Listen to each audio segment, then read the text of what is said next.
ಬಿಡಿಸ್ತಾರೆ. ಇದ್ಯಾ ನನಗೇನು ಗೊತ್ತು, ಮಲ್ಲೇಗೌಡರು ಒಪ್ಕೊಂಡಿರೋದು, ಮದುವೆ ಮಾಡಿರೋದು ಎಲ್ಲ ಅವ್ರದ್ದು ಇದೇನೆ ನನಗೆ ಬಂದಿರೋದು. ಮನೆಯಲ್ಲಿ ಹಾಸ್ಕಲ್ಲಿ ಕುತ್ಕೊಂಡಿದ್ರೆ ಎಬ್ಬರಿಸ್ಬಿಡ್ತಾ ಇದ್ರೆ ಹೇಳೋ ಅಂದ್ರೆ ಕುತ್ಕೊಂಡು ಬರೆಯೋದು. ಇವಾಗ ನೀವು ಹೇಳಿದ್ರಲ್ಲ ಮಲ್ಲೇಗೌಡರು, ಇದೆಲ್ಲ ಕಲ್ಪನೆ ಎಲ್ಲ ನಂದು, ನನ್ನ ತಲೆಯಲ್ಲಿ ಅವ್ರು ಬರೆದಿರೋದು, ಪುಸ್ತಕದಲ್ಲಿ ಬರೆದಿದ್ದೀನಿ. ನಾನು ಯಾವುದೋ ಊರ್ನೋ, ನಾನು ಇದಕ್ಕೋದಕ್ಕೂ ಸಂಬಂಧ ಇಲ್ಲ, ಕರ್ಕೊಂಬಂದು ನಾನು ಬಿಟ್ಟಿದ್ದಾರೆ. ಅವರೇ ಮಾಡ್ತಾವ್ರೆ ಎಲ್ಲನೂ, ಅವರೇ ಸೇವೆ, ನಂದು ಏನಿಲ್ಲ ಇಲ್ಲಿ ಎಲ್ಲ. ಈ ಚರಿತ್ರೆ ಯಾಕೆ ನಾನು ಇದು ಉಲ್ಲೇಖಿಸ್ಬೇಕು ಅಂದರೆ, ಈ ಕೆಲವಾರು ನಿಮ್ಮಂಥವ್ರು ಹೇಳಿದ್ದು ಗಾಳಿಗೆ ಹೋಗ್ಬಿಡ್ತದೆ. ಅದು ಲಿಖಿತವಾಗಿ ಮಾಡಬೇಕಂತೇಳಿ ಲಿಖಿತವಾಗಿ ಮಾಡಿದೆ.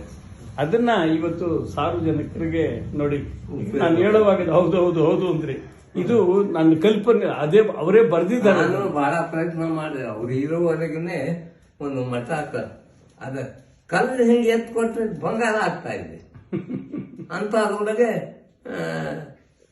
ಇದೆ ಅರ್ಕೆರೆ ಹೆಸರನ್ನೇ ನಾನು ಮಧ್ಯ ಕೂತಿದ್ದಾರೆ, ನಾನು ಬಲಗಡೆ ಕೂತಿದ್ದೀನಿ, ರುದ್ರಗೌಡರು ಎಡಗಡೆ ಕೂತಿದ್ದಾರೆ.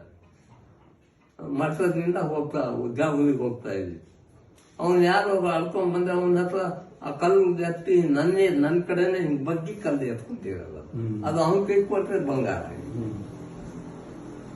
ಹಳೆ ಬೀಡು ಸಿದ್ದಾಪುರ ಅಂತ ಇದೆ, ಆ ಊರನ್ನು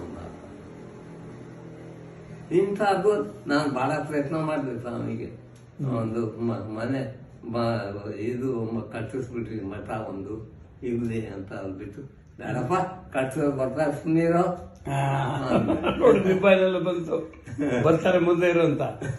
ಗಂಗೆ ಮೊಮ್ಮಗಳು ಹೇಳಿದ್ರು ನನಗೆ, ನಾವು ಈ ಥರ ಎಲ್ಲ ಪ್ರಯತ್ನ ಮಾಡುವಾಗ, ನಾನು ಚಿಕ್ಕವಾಗ ಮದುವೆ ಮಾಡಿದ್ರಂತೆ, ಅವ್ರು ಇನ್ನೇನು ಶರೀರ ಬಿಟ್ಬಿಡ್ತಾರೆ, ಇನ್ನು ಹೋಗ್ಬೇಕು ಅಂದಾಗ ಒಂದು ಸಂಜೆ ಹೋಗಿದ್ರಂತೆ.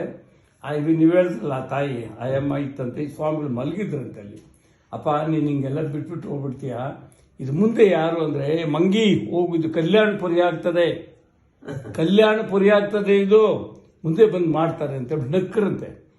20 ವರ್ಷ ಏನಿಲ್ಲ, ಆಮೇಲೆ ಗಂಗಜ್ಜಿ ಏನಪ್ಪ ನಿಜವಾಗ್ಲೂ ಕಲ್ಯಾಣಪುರಿ ಆಗ್ತಾ ಇದೆ, ಪ್ರಧಾನ ಮಂತ್ರಿಗಳು, ಮುಖ್ಯ ಎಲ್ಲರೂ ಬರ್ತಾರೆ ಇವಾಗೆಲ್ಲಾನು, ದೇವೇಗೌಡರು ಬಂದು ಹೋದ್ರು. ಅವ್ರು ಮಾಡ್ಕೊಂಡಿದ್ದಾರೆ. ಆ ಕೋಟಿಗಳ ಗಂಟೆ ದುಡ್ಡಿದ್ರೆ ಅದು ಮಾಡೋಕ್ಕಾಗಲ್ಲ. ಆಮೇಲೆ ಯಾರ ಹತ್ರ ಕೆಲವ್ರ ಹತ್ರನೇ ತಗೊಳ್ದವ್ರಿಗೆ